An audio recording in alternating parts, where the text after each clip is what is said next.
Velkommen til hygiejnetimen. I dag skal vi vaske hænder.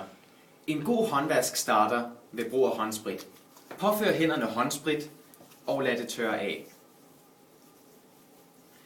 Det kan forventes, at den samlede håndvask tager 1 minut. Vask nu hænderne med sæbe.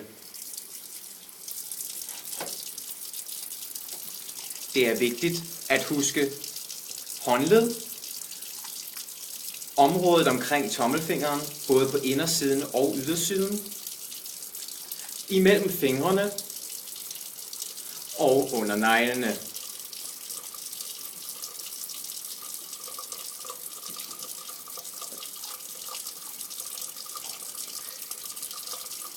Også over neglene. Ja. Vask nu sæben af hænderne og tør hænderne med papirservietter. Husk, at for at der ikke skal samle sig bakterier på hænderne igen, er det vigtigt, at hænderne er fuldstændig tørre.